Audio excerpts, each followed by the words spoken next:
Selamat malam, Amang. Selamat malam, Amang Pangaribuan. Oke. Ya, dari semuanya baru sekali ini saya disebutin namanya, walaupun marganya saja. Baik, sebelum kita mulai dalam wawancara ini, seperti yang kita tahu, Amang harus ceritakan jati diri, minimal nama Amang. Ya, terima kasih. Nama saya Masinton Pangaribuan. Saya menjadi jemaat HKBP di Cibinong itu 1996, dan saya adalah jemaat biasa, cuma mungkin ya sering ikut aktivitas gereja, bukan sintua, bukan apa-apa, tapi pemerhati lah, dan ikut aktivitas. Nah, mulai tahun 96 saya sudah bergereja di HKBP Cibinong. Oh, udah termasuk lama ya, Mang ya? Lumayan. Jadi di sini Amang mewakili sebagai? Saya mewakili panitia lama. Panitia lama itu yang disebut panitia lama itu yang periode 2013, 2016, dan 2016 sampai 2020. Nah, 2 periode itu saya ikut. Oke. Amang di bidang apa? 2 periode itu saya tetap di bidang perizinan. Mengurus izin IMB. Dari tahun pembangunan gereja kita, IMB itu sangat sulit, Amang. Oh ya, sangat sulit. Karena memang pembangunan IMB gereja tidak seperti pembangunan rumah biasa atau kantor atau apa. Selain dia mengikuti perda atau peraturan kementerian, ada satu itu SKB 2 Menteri. SKB 2 Menteri ini yang tahun 2006, SKB Menteri nomor 8 2006 itu dari Menteri Agama, dan 2 SKB Menteri dari nomor 9 tahun 2006 dari Menteri Dalam Negeri. Nah, di situ disebutkan untuk persyaratan pendirian bangunan rumah ibadah. Ada 4 itu. 1, bahwa harus ada KTP dari pengguna 90 orang disahkan oleh lurah dan camat. Kedua, ada 60 orang yang di sekitar gereja yang bukan jemaat di sekitar gereja, dan itu nanti tanda tangannya, persetujuannya disahkan oleh lurah dan camat. Yang ketiga, harus ada rekomendasi tertulis dari Kementerian Agama tingkat kabupaten kalau dia kabupaten. Kemudian ada yang satu lagi, ada rekomendasi dari Forum Komunikasi Umat Beragama dari tingkat kabupaten. Nah, dari mulai yang kedua tadi, persyaratan 3 itu menjadi momok sebenarnya, itu yang sulit. Dan itu setiap provinsi dan kabupaten itu berbeda. Dan salah satu Jawa Barat itu paling sulit. Dan yang paling sulit di Jawa Barat itulah Kabupaten Bogor. Itu bisa dibuktikan itu. Kenapa saya bilang demikian? Dari 33 gereja HKBP, lebih 33 mungkin 35 ya. HKBP di Depok, Bogor, Sukabumi, itu yang ada izinnya itu paling 6, yang ada IMB-nya 6 dari 33 lebih, mungkin ada 36 ya gereja ya, paling 6. Dan terakhir itu HKBP Cibinong 2017. Waduh, ternyata perizinan sangat sulit ya, Bang ya. Sangat sulit, apalagi untuk Kabupaten Bogor. Coba Amang ceritain sedikit dong, bagaimana awalnya ini, Amang? Dari tahun 2013 ya, Bang ya? Iya. Oke. Sebenarnya pengurusan IMB itu yang saya tahu itu sudah banyak dicoba mulai sebelum-sebelumnya. Saya sudah ikut pembangunan itu 2002, dan itu sudah pernah kita coba, tapi waktu itu di tingkat persetujuan masyarakat sudah mentok di situ, dan semuanya tidak jadi. 2013 memang ini kita harapkan, karena kita sudah dapat lahan yang satu areal sekitar kurang lebih 3.000 yang ada sekarang kerja kita. Jadi memang fokus kita itu adalah mengurus IMB agar bisa kita bangun, mengurus IMB, dan itu kita pelajari. Dan kebetulan saya 2013 itu di bidang perizinan, bulan 4 kalau nggak salah waktu itu saya diperkenalkan oleh pendeta Arya. Beliau waktu itu masih anggota FKUB, FKUB ini kan 17 orang. 5 non muslim, 12 muslim. Nah, pendekatan pertama, pertemuan pertama, beliau yang membawa saya. Ada beberapa yang kita dekati, para kiai yang bertanya, termasuk waktu itu ketua FPI, karena waktu itu dia anggota FPI Kabupaten Bogor ya. Dan itu saya diperkenalkan sekali. Itu mulai 2013. 2013 saya pergi sendiri ya, artinya yang saya bilang itu seperti ilmu Nikodemus ya.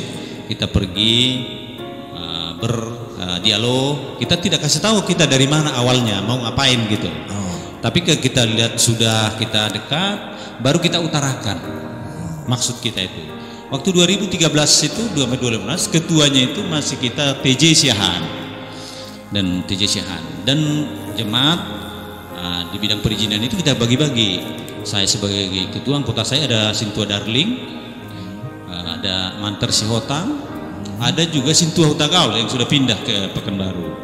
Itu khusus Darling itu yang menangani, saya minta itu mulai dari lingkungan sampai tingkat camat. Dia urusannya. Ketua itu biasanya ke Sebangpol. Nah, dulu dibantu oleh Amang Najar. Dan saya khusus yang FKUB, kami sama-sama ke Kemenak. Nah itu waktu itu. Nah pendekatan ini mulai dari 2013 ya, 2013. Kita berbagai cara kita adakan dan menggambarkan kita sebenarnya selama ini selalu ada jargon di kita kan, sulit mengurus gereja, sulit mengurus gereja. Tapi sebenarnya nggak pernah dilakukan gitu loh. Pernah itu saya tanya, termasuk ke sintua-sintua yang sekarang, bahkan yang sudah emeritus ya, yang sudah ini. Kalau sudah pernah kalian urus, mana dokumennya? Saya bilang, dokumennya. Karena kita tahu pasti ada dokumen kan. Iyalah. Tapi ternyata dokumennya nggak ada, hanya jargon aja. Jadi ya biasalah mungkin orang kita begitu ya. Belum sudah berteriak. Dan memang kita bertekad waktu itu harus dapatlah izin itu karena lahannya sudah ada. Kenapa sih kita sebagai orang beriman tidak berharap sama Tuhan kan? Apapun katanya bisa dilakukan oleh Tuhan untuk kita coba itu. Dan syukur alhamdulillah ya dapat itu. Dan sebenarnya kalau kita lihat FKUB itu sebenarnya bulan Juli atau bulan 8 2015 sudah memberikan lampu hijau. Waktu itu lampu hijau, oke, dibikin aja suratnya. Dan itu sudah kita konsep semua, itu kita berikan ke ketua. Tapi waktu itu yang menjadi masalah satu, ketua langsung jatuh sakit Amang TJ Siahaan waktu itu, sehingga tidak jadi. Jadi terjadi kemandekan. Kan dari bulan Juli sampai Januari 2016 itu kan artinya satu waktu yang lama. Dan ada juga terlambat juga sebenarnya pembentukan panitia yang baru pun 2016 ke sana itu terlambat karena itu bulan Mei. Nah, ya walaupun begitu kita mulai lagi dengan ketuanya Amang Harles Yanturi waktu itu 2016 kita mulai. Dan kita mulai bekerja lagi menghubungi mereka dan kebetulan oke, dan semua oke, dan verifikasi pun kita jalankan. Dan kita mulailah waktu itu verifikasi bulan April ya, April 2017, verifikasi terhadap jemaat kita dulu, pengguna yang 90 di gereja kita. Dan dimulai lagi verifikasi dari masyarakat setempat. Dan kita dapatlah dari Kemenak rekomendasi itu April 2017, dan dari FKUB 2017 bulan awal Mei 2017. Nah itulah handicap sebenarnya yang dua ini. Sesudah dua ini kita dapat, sebenarnya kita sudah bergembira. Dan kita akan masuk ke PDRT, pengesahan dokumen teknis. Dan itu kita bawa desain gereja, dilengkapi dengan semua sampai RAB ya. Sampai RAB dengan rancangan ketinggian dan segala macam sudah ada di situ. Sama gempa juga ya, sama gempa. Ya, dan semua itu kan semua diperhitungkan lah. Diperhitungkan. Itu struktur namanya, di perhitungan struktur itu diperhitungkan gempa. Kalau nggak salah waktu kita buat waktu basement pertama itu dengan perhitungan gempa 9 skala Richter. Nah, 9 skala Richter itu. Nah itu yang kita inikan, dan disinilah yang lama sebenarnya kan. Jadi kita terjadi semacam sidang itu sampai 5-6 bulan itu. 6 bulan. Dan perlu juga kita sampaikan, yang kita urus itu izin itu ada dua. Izin jembatan ya. Nah kalau kita lihat ada 20 tingkatan untuk pengurusan IMB itu ada 20 tingkatan, mulai dari RT, RW, mungkin ada 13 dinas ya, setingkat dinas yang kita inikan. 13. Dan jembatan pun itu sampai tingkat provinsi ya. Ke Bandung. Nah, itu mendapat perizinan karena lahan itu kan irigasi itu kebetulan PSDA, pengolahan daerah aliran sungai itu adalah dari provinsi Jawa Barat. Dua itu sebenarnya kita ya izin waktu itu, dan kita ikuti terus sampai selesai PDRT itu selesai sekitar bulan 11 akhir 2017 ya. Dan kita masukkan semua dokumen PDRT ini tanggal 11 kalau nggak salah, tanggal 11 ke Dinas Perizinan 2017, Desember 2017. Jadi kita dapatlah izin itu sebenarnya 22 Desember 2017. Perjalanan pengurusan mulai dari 2013 jadi 2017 itu suatu cukup lama. Dan kita pun syukuri itu karena waktu Tuhan itu menurutku yang terbaik ya. Dan kami juga panitia lama mengatakan itu tidak kita mermegahkan diri bahwa kita yang mengurus izin itu, tidak. Itu sebenarnya karena kemurahan Tuhan. Kalau Tuhan bilang tidak jadi, itu tidak jadi. Nah, jadi kita tetap berpegang di situ. Walaupun belakangan ini banyak yang berkembang ya. Oke, si A yang mengurus itu, si B yang mengurus itu, si C yang mengurus itu, katanya kan banyaklah berseliweran itu. Bahkan banyak berita-berita bohong lah tentang itu, tentang perizinan itu. Tapi kalau tidak tanya bagaimana flow-nya mengurus izin itu, pasti yakin saya semua tidak ada yang tahu. Ya, bagaimana flow ya? Flow chartnya untuk mengurus izin dari mana ke mana, apa yang harus disiapkan, bagaimana di sini, mereka tidak tahu. Yang paling lama itu sebenarnya di PDRT-nya, pengesahan di Dinas Pemukiman. Jadi sana kita bawa tenaga ahli kita 5 orang berhadapan dengan tenaga ahli independen. Jadi mereka semua mempertanyakan semua apa yang kita buat di situ, termasuk perhitungan konstruksinya, perhitungan plumbing, perhitungan arsitektur dan segala macam, terutama elektrikal ya, Dan mereka juga pada saat itu memberikan regulasi-regulasi yang apa yang kita persiapkan, berapa kapasitas 800 orang. Oh berarti harus butuh genset, harus begini. Itu sebenarnya regulasi itu. Jadi bukan saya itu hanya ujuk-ujuk jadi harus ada ini tidak. Itu regulasi. Nah itu perjuangan kita untuk mengurus itu. Jadi tidak mudah lah saya pikir ya. Betul. Tidak mudah. Dengan biaya yang kita keluarkan 2 pengurusan izin itu sekitar 746 ya, lebih sedikit. Walaupun sekarang ini banyak digambarkan 900 juta lah, inilah semuanya itu hoax itu semua. Jadi ada semacam pengertiannya gini, karena saya kebetulan perizinan ya, walaupun tidak dikatakan secara gamblang di situ, tidak disebutkan bahwa Masinton makan duit ini, tidak, cuman grupnya MP katanya kan, grupnya pengizinan. Pak Mangus mengakan duit. Sebenarnya di situ terinci semua keuangan apa itu. Saya minta ke ketua dengan bendahara, rapat dengan bendahara gereja, dan ada persetujuan dari Amang GS, pendeta GS. Setiap ini ada pendeta, dan semua terinci. Dan siapa yang mengeluarkan itu dari situ. Jadi uang itu ada yang kita terima 5 juta, ada yang 10 juta, ada yang 50 juta, ada yang 60, tergantung kebutuhan. Jadi bukan tiba-tiba itu kita minta langsung 700 juta di tangan kita, tidaklah. Dan menurut kami, kalau kita perbandingkan dengan yang lain-lain ya, dengan gereja-gereja lain, menurut kami ini murah loh dengan 2 izin, murah. Tapi orang bilang itu mahal. Dan setahu kami, nanti ketua pembangunan boleh ditanya, bahwa kita sebenarnya tidak ada ditentukan berapa biaya yang kita anggaran biaya untuk pengurusan izin ini. Jadi kalau yang kami dapat dari majelis waktu itu 2013 dan terus sebenarnya berapapun kita keluarkan, yang penting dapat izin itu. karena kerinduan kita ya. Iya betul Amang. Saking kerinduan kita untuk mendapat izin ini, karena sebagaikan kita dapat sebuah emas yang mungkin 2 kilo. Ya kita dapat izin ini, karena tidak mudah, kita tidak mudah, banyak pergumulan lah siang dan malam, bahkan kita bisa merendahkan harga diri kita. Ya kita ingatlah seperti Yesus merendahkan harga diri, harus seperti itulah. Ya. Mungkin dengan itulah mungkin bisa kita dapat izin itu. Ya. Jadi Abang tadi kan bilang dari 20 itu pengeluaran sebesar 746 juta sekian lah ya itu Abang itu disahkan nggak sih sama Majelis Gereja HKBP Cibinong? Oh iya, ada tanda tangan di situ, tanda tangan. Ada bukti-buktinya semua. Ada semua.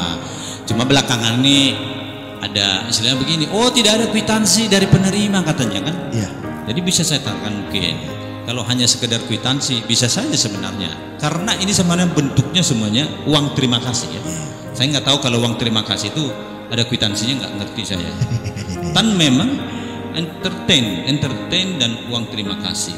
Selama saya kalau uang terima kasih kita nggak perlu butuh kwitansi ya, karena memang kita keluarkan karena kita berterima kasih. Dan tidak ada hitungan itu. Dan kalau hanya semacam kwitansi saja, sebenarnya kwitansi dari ketua pembangunan dengan bendahara pembangunan serahkan ke gereja. Dan sebenarnya paling penting itu adalah persetujuan dari uluan, ada tanda tangannya. Kalau memang tidak setuju, kenapa dikeluarkan? Kan itu. Betul. Itu logika yang sangat sederhana saya kira ya, logika yang sederhana. Tidak perlu kita perdebatkan itu. Dan orang-orang artinya tidak mengertilah memperdebatkan itu. Kalau saya mengatakan, ya uluan sudah setuju, berarti ya. Dan yang kita lihat hasilnya. Tapi kalau hasilnya tidak ada, bolehlah kita perdebatkan ya. Boleh kita perdebatkan. Berarti kemana? Kenapa tidak diperhitungkan kan?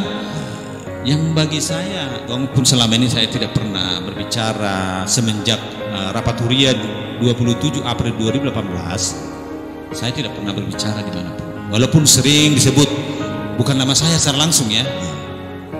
Grup MP, grup ini kan bisa saja itu kan melangkon P1000 kan bisa saja kan gitu kan. Bukan, hanya inisial aja. Inisial aja. Jadi saya tidak pernah terpengaruh dengan itu. Dan pengaruh kebetulan karena saya merasa saya tahu apa yang saya kerjakan, dan kedua itu kerja tim bukan kerja sendiri, dan saya pikir itu adalah kemurahan Tuhan ya.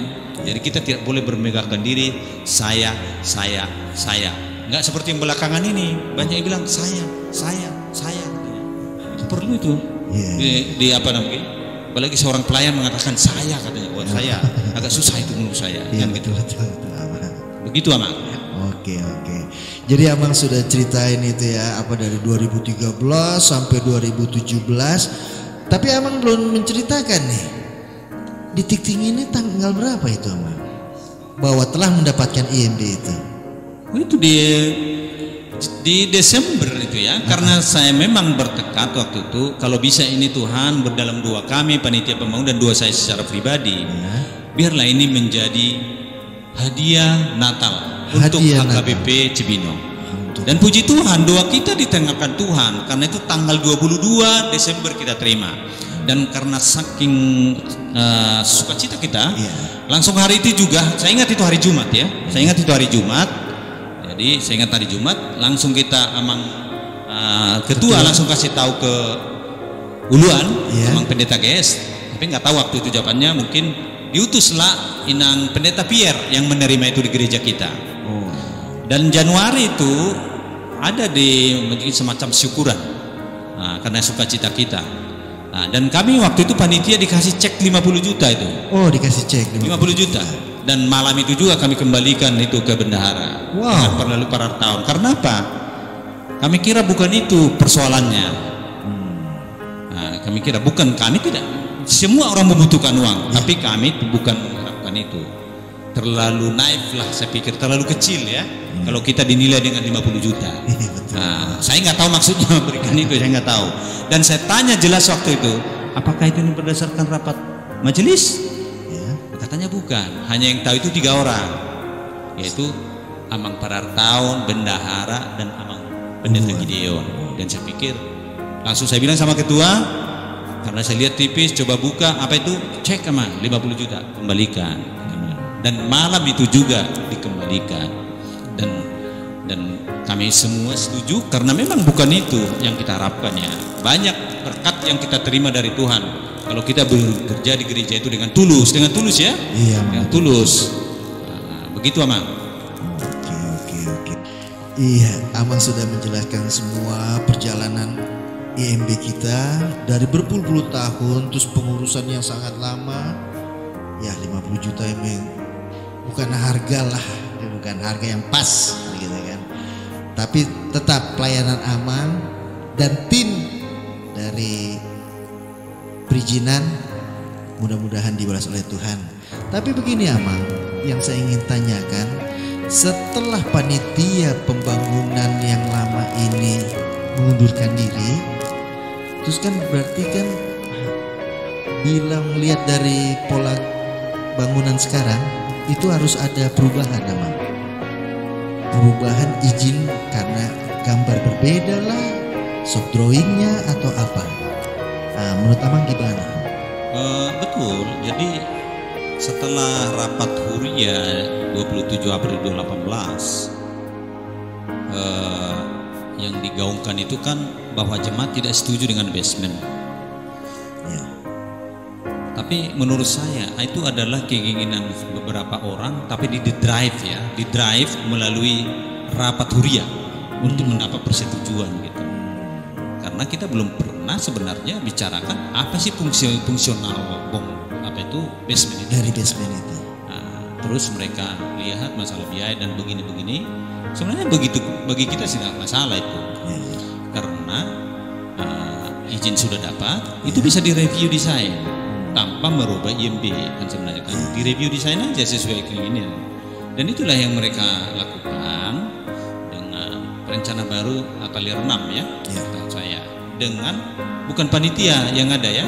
Yang ada itulah pelaksana, ada ini. Jadi tidak ada lagi panitia pembangunan secara ad hoc yang harusnya itu ada. Nah, saya tidak tahu maksudnya itu seperti apa. Karena sesudah itu kita tidak ikut lagi. Mereka lah bulan 5 mulai pembangunan jembatan, kemudian peletakan batu pertama gereja itu kalau seingat saya itu 1 September 2018. Tetapi review desain dan izin IMB itu baru terbit 19 Februari. Ya mungkin dari situ Amang sudah bisa tahu bahwa mereka membangun apa itu sebenarnya sebelum ada IMB gitu loh. Ini kalau tahu orang di luar itu bisa disegel itu gereja itu. Ya bisa. Sebenarnya banyak hal-hal di situ yang bisa dilihat itu. Tapi mereka mengurus itu izin itu dengan perencana dari Atelier 6. Nah sesudah dapat mereka berjalan sendiri dan kita pun sebenarnya nggak pernah lagi ikut di situ. Yang kita gunakan waktu itu rapat ke jemaat Huria 2019. Ya. Nah di situ kita banyak bertanya kepada pelaksana. Kita bersama penggambar RAB, siapa pengawalnya, siapa strukturnya, siapa ininya, macam lah kita tata waktu itu.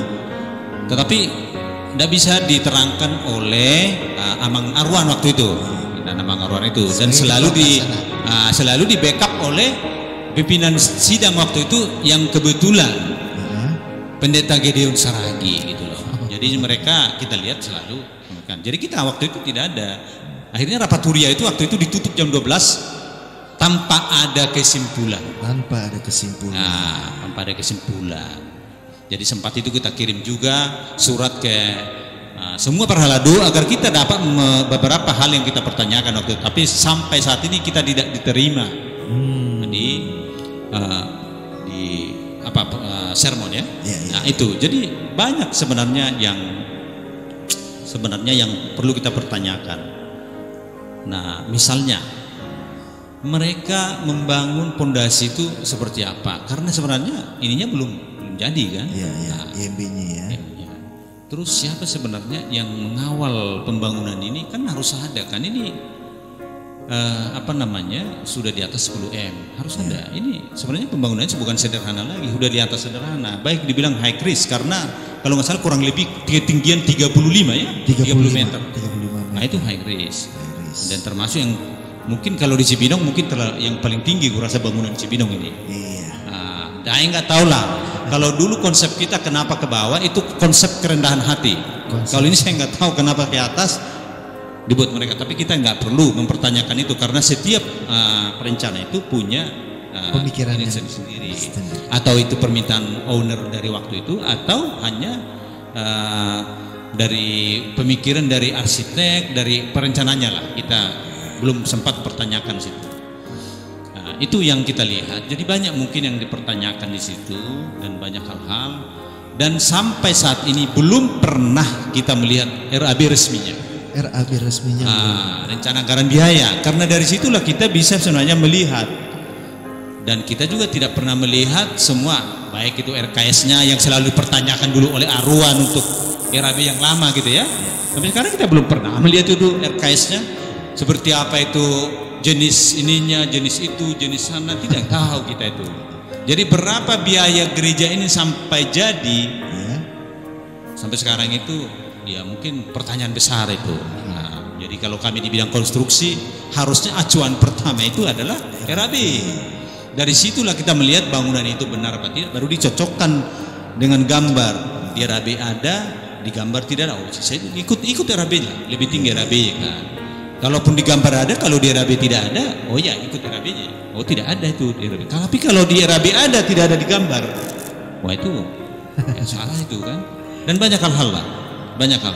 Mungkin nanti satu apa namanya, coba kita bicarakan apa aja menurut kami. Karena kebetulan saya mendapat fotokopi dari hasil PDRT yang kedua yang dicap oleh Dinas Pemukiman, ada di saya. Oh. Gambar ininya ya, semua ada.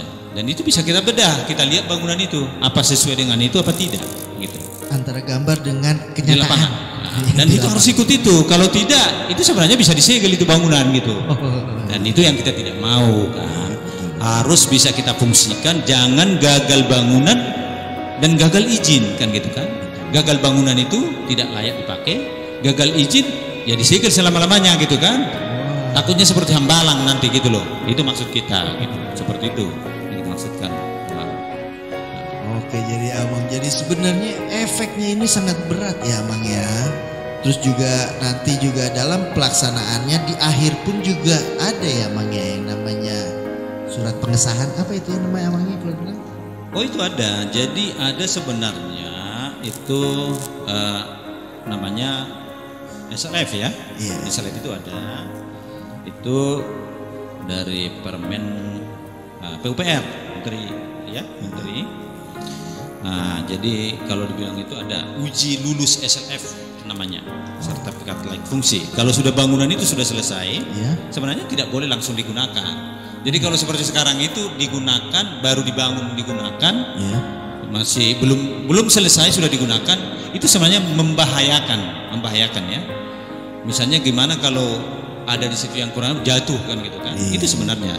Jadi sebelum kita gunakan bangunan itu harusnya itu diuji, namanya sertifikasi layak fungsi. Itu Permen PUPR nomor 27 tahun 2018. Ya, itu ada. Itu ada. Dan itu sudah banyak kalau di Kabupaten Bogor sudah banyak. Dan kita pun nanti bisa meminta itu secara kita stakeholder ya, sebat sendiri bisa. Dan bisa, ya. Kalau perlu nanti Amang minta ke kita lakukan itu. Siap. Kami bisa coba diuji dulu apa ini kan? Coba diuji nanti. Sesuai gambar kah? Sesuai gambar, sesuai ini. Ya. Jadi ada uji yang termasuk situ nanti kalau ada nanti di situ lift ya. Ya. Nah, itu harus diuji juga bagaimana dia pengoperasiannya, bagaimana sistem pemeliharaannya, bagaimana ininya kan gitu. Terus juga kalau saya bisa nanti kita tanyain juga soal listriknya ya. Oh semua. Penempatan stop kontaknya, hidran gitu, segala macam ini semua itu. Nanti kita tanyakan sama uji beton, uji ini, uji semua ada itu. Oke.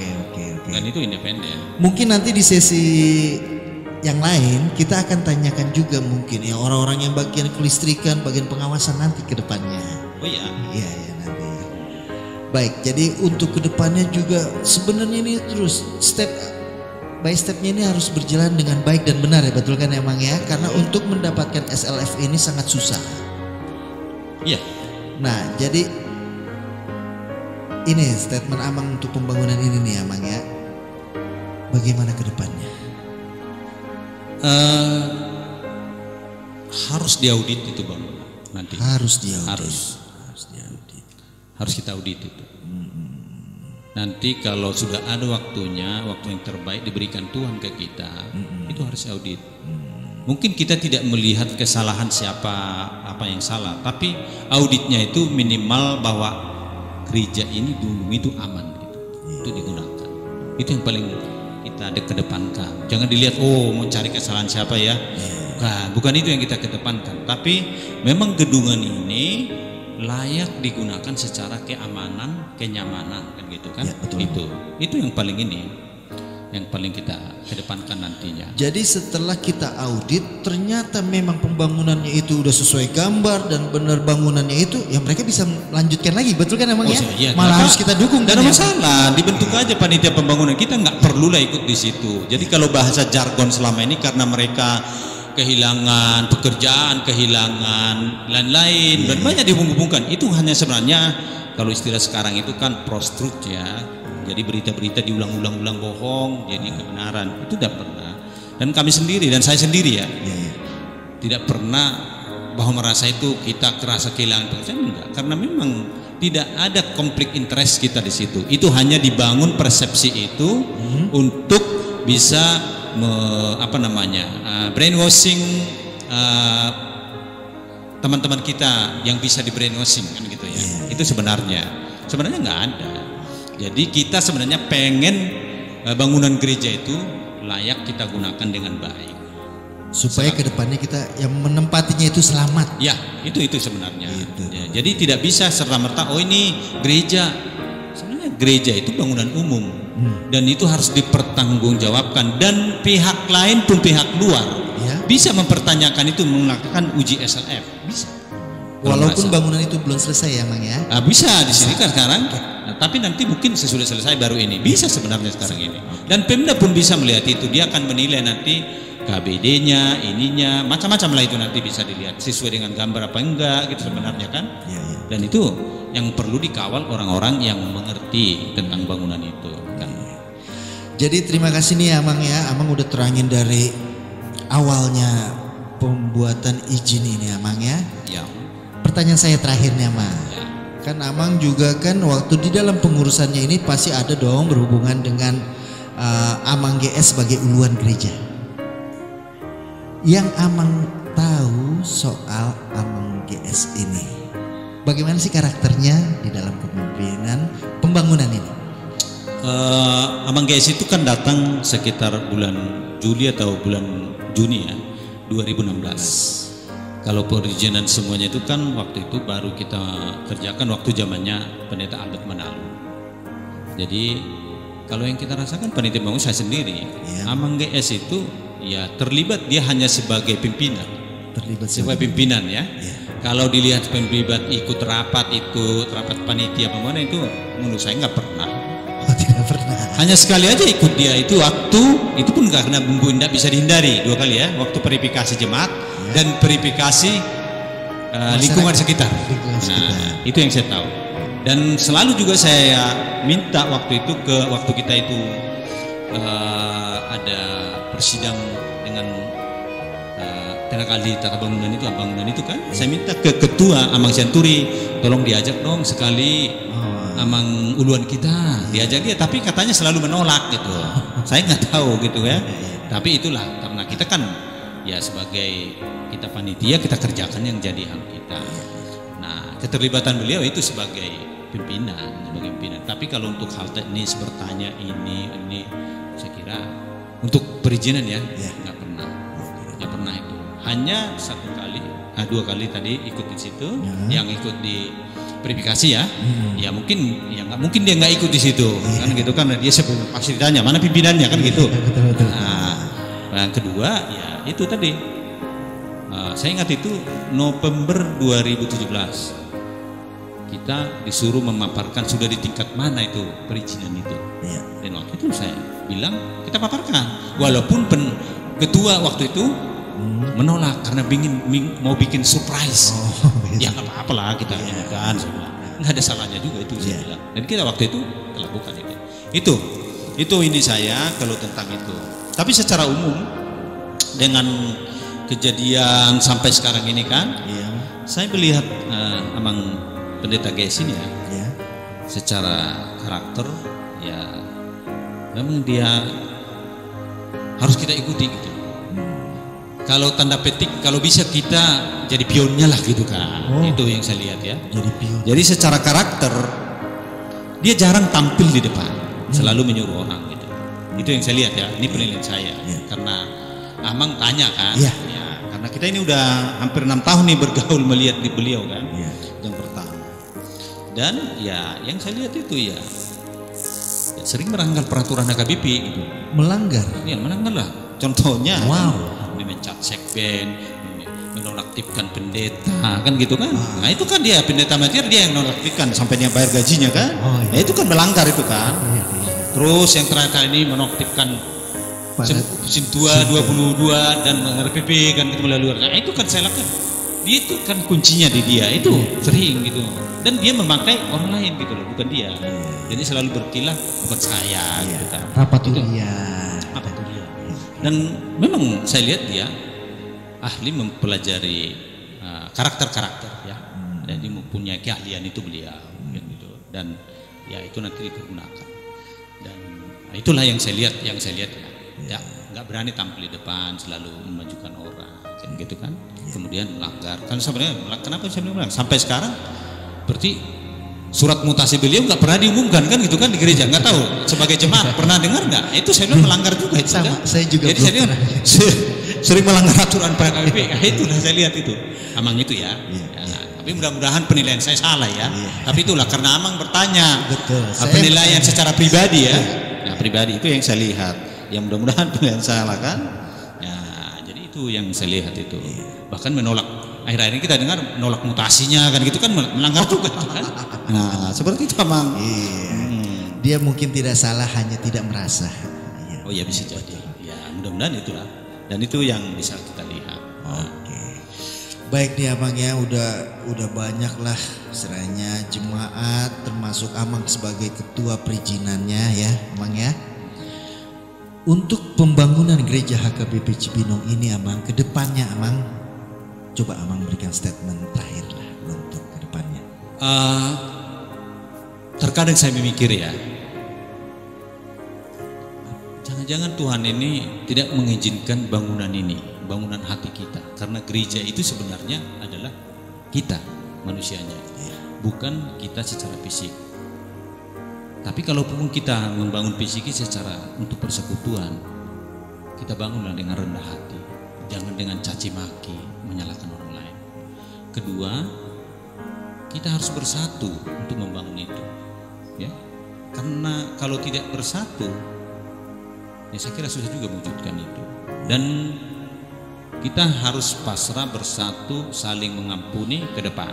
Kita lihat, kita serahkan sama Tuhan. Karena apapun kita rencanakan, kalau Tuhan tidak berkenan, itu dia akan jadi. Contohnya apa? Menara Babel. Menara Babel. Itu contoh. Jangan sampai. Jadi kita yang penting itu kita bersatu, kita lihatlah secara benar kan gitu. Jangan kita membangun semacam menara gading ya. Menara gading itu, indah sekali nih, ini jadi ikon di Kabupaten Bogor, ini yang terjadi. Jadi kita mendewakan itu bukan memuji Tuhan gitu. Itu jangan seperti itu. Karena gereja itu sebenarnya adalah diri kita, bukan itu. Itu adalah bangunan yang panah. Jangan kita sampai terpaku di situ sehingga kita lupa memuji Tuhannya. Nah itu mungkin statement saya. Bersatulah kita, mari kita bersekutu di situ, kita bangun. Tetapi kita gerejanya adalah hati kita. Kita pujilah Tuhan. Jangan mendewakan manusia. Oke, amin. Terima kasih Amang atas itu. Ya, semoga segala pekerjaan dan perbuatan yang benar-benar tulus diberikan untuk gereja HKBP Cibinong dibalas oleh Tuhan. Ya, itulah kerinduan kita. Kita bersatu dengan rendah hati. Amin. Kita akan ketemu lagi. Matakar, mari kita bongkar.